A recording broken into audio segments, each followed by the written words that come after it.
Реших да посподеля с вас как правя сладко от сливи. Слагам си едно столче тук, на което мога да сядам от време на време, близо до печката. Измила съм сливите, обелвам ги, махам костилките, нарязвам ги, след което ги слагам в една тенджерка, посипвам ги с захар, на 1 кило сливи, 1 кг захар. Оставям ги да постоят около 1 час, за да може да си пуснат сока и лекичко да попие захарта, като въобще не ги разбърквам. Само от време на време леко поразтръсквах тенджерката, в която ги бях оставила. След това слагам тенджерката на котлона на възможно най-слабия котлон. В момента е на 3. Ето, индукцион съм включила от максимум 9 степени на 3 работи. От време на време разбърквам с една дървена лъжичка, бавно и внимателно в тенджерката. Така, като изчаквам целта ни да се сгъсти. Все още е много рядко, но аз съм започнала преди около половин час. Има поне още, предполагам, поне още 1 час. Ще видим кога ще се позгъсти. Може и по-рано да.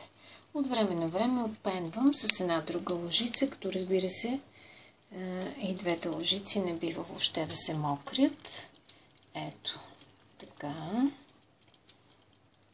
Това е по желание.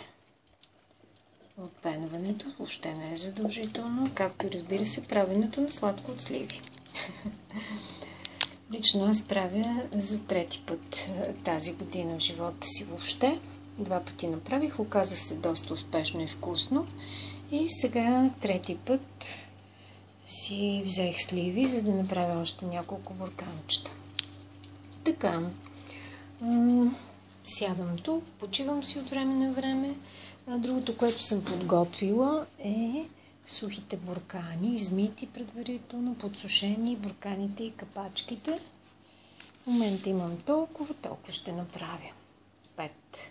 Така, преди да махна от котлона вече готовото сладко, в момента имам на унгарски пакетче, това се казва цитрум шаф, а на български е лимонена киселина.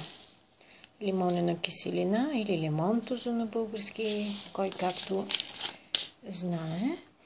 От лимонената киселина се взима и момента, в който съм решила, че съм приключила вече със сладкото, достатъчно е сгъстено, но в случая все още не, но когато реша, че съм готова с него, ще сложа една щипка от лимонената киселина, но първо изключвам котлона.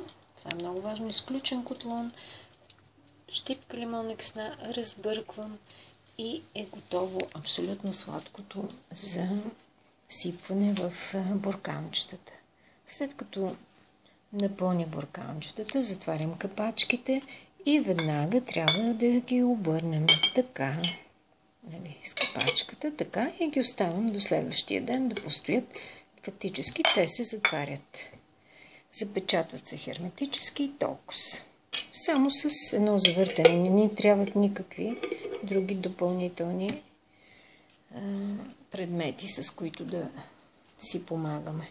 Това е цялата работа. Много лесно и много вкусно. Разбира се, беленето на сливи. Добре е някой да ви помага, ако не, сами. Но след това пък е изключително вкусно. Тук мога да ви покажа от предишното си сладко. Я да видя в хладилника ли остана. Да. Ето, мога да ви покажа каква е консистенцията. Какво е станало фактически след ето го готовото сладко. Колко е гъсто и изключително вкусно. Това е от мен. Благодаря за вниманието. Аз съм Роси и до скоро. Чао, чао!